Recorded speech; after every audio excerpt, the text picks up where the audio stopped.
Well, thank you for now, Mr. Feingold, for joining me in this discussion. And with that, viewers, we're going to proceed in our bulletin. There's news now coming in from Bangladesh. Tarique Rahman, heir to the Bangladesh Nationalist Party, returned to Bangladesh after 17 years in self-imposed exile. He was welcomed by huge crowds at Dhaka airport, where he paid homage to the soil and waved to supporters. Rahman, accompanied by his wife and daughter, will lead the BNP in the February 12 general election, the first since former Premier Sheikh Hasina stepped down following a student-led uprising last year. The party is seen as a frontrunner, and Rahman is expected to be nominated Prime Minister if they win a majority. His mother, former leader Khaleda, remains in hospital in critical condition despite pledging to campaign for the elections. Rahman's return follows unrest over the killing of student leader Sharif Osman Hadi, which sparked protests, attacks on newspapers, and rising anti-India sentiment in the country. Rahman was acquitted of a life sentence in absentia for a 2004 grenade attack following Hasina's exit. He maintained a low profile in London but remained active on social media and met interim government head Mohammad Yunus earlier this year. Let's listen into what a BNP supporter has said.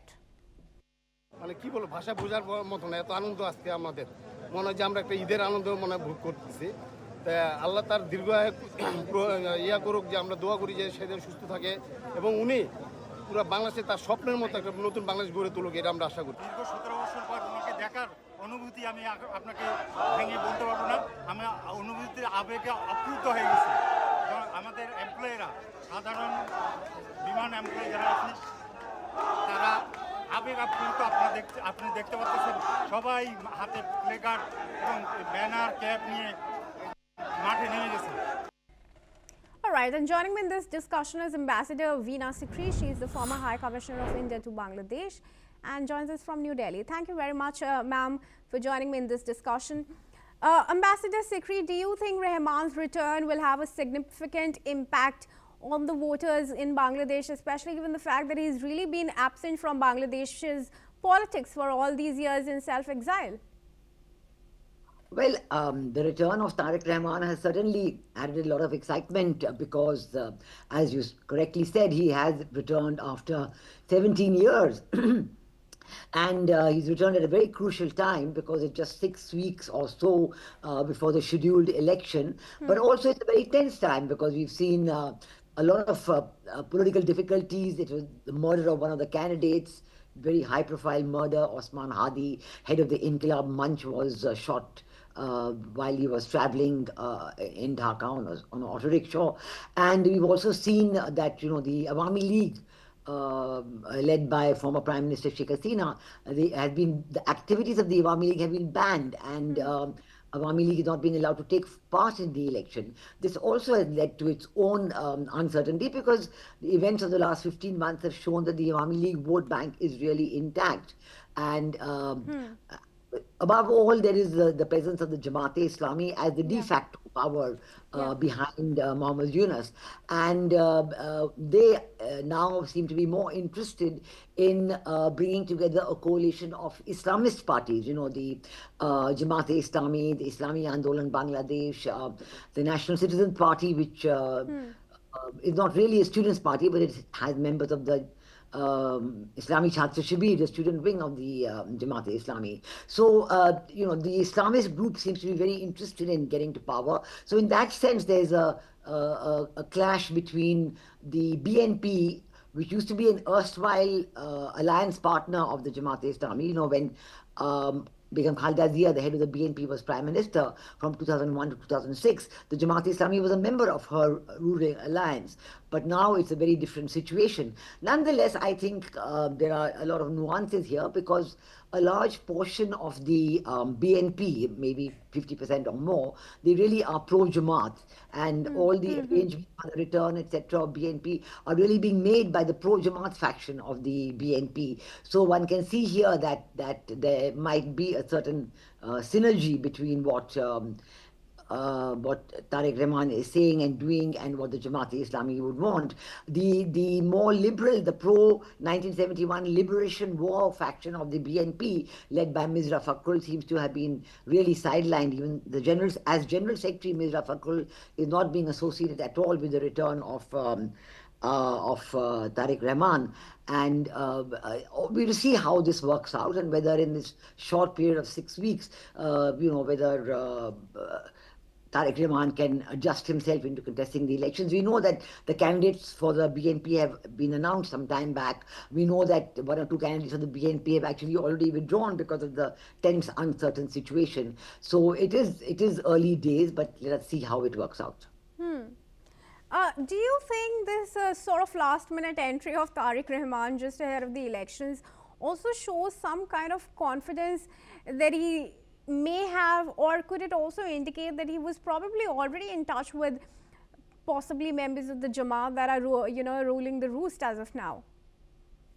Well, there is a lot of talk on this because in June 2025, as you yourself said, Mohammed Yunus had gone to London and he did have a very long meeting with Tarique Rahman. And over the last 6 months, what has been talked about in Bangladesh more and more often is that some kind of a deal was struck there.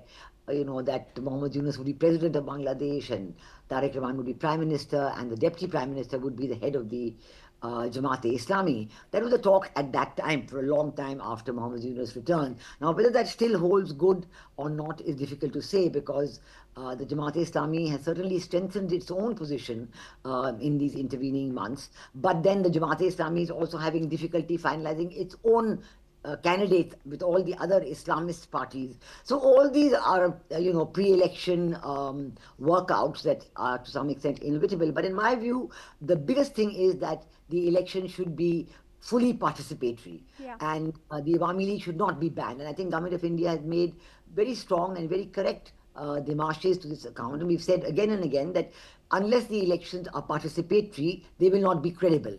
Unless the Awami League, the Jatiya Party and others are allowed to participate, the elections will not be credible. And so the unrest and the violence and the instability will continue. This has happened in the past in Bangladesh in 1996 when after Begum Khaleda Zia's first term, elections were held where they were considered to be completely unfair. There was a movement and the elections had to be reheld, and that's when the caretaker government system came into being. So I think that one has to watch right now what will happen. There are a lot of things up in the air right now, but I really think that the Mohammed Yunus government should decide to allow the Awami League to take part.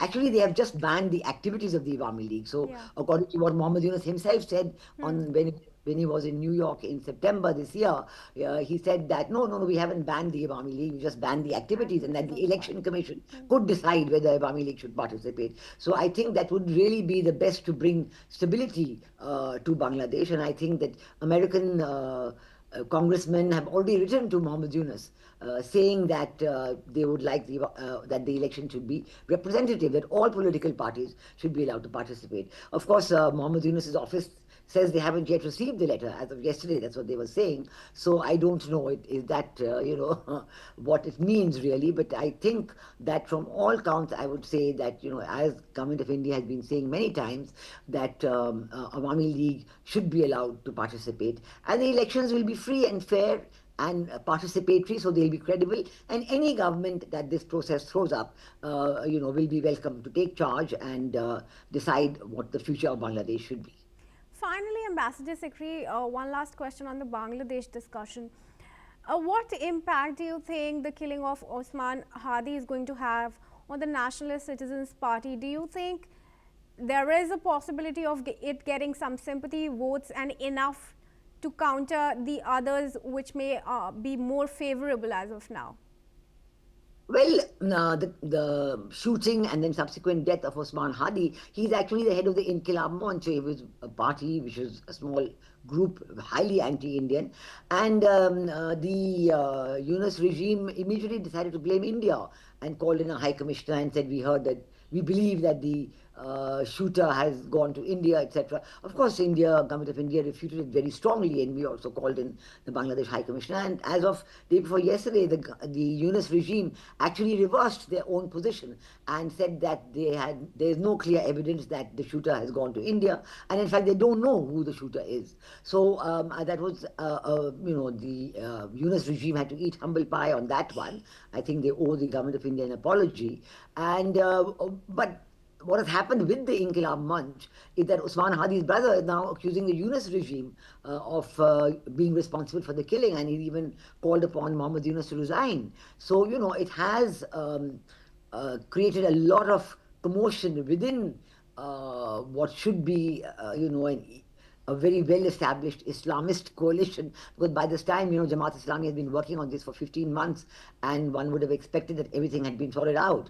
But I think that this is a problem, and I think that it perhaps also could reflect on Mohammed Yunus's own stability in his position as a chief advisor. It has caused a lot of confusion. We have to see whether it settles down or there will be more such calls. But I really think, once again, that if they would just allow all the political parties to participate, everybody will find their own space, and there will be dynamic campaigning, and the elections can be free. If the elections are free, fair, inclusive and participatory, they will then be credible, and Bangladesh will have again returned to the path of stability, democracy, and surely development.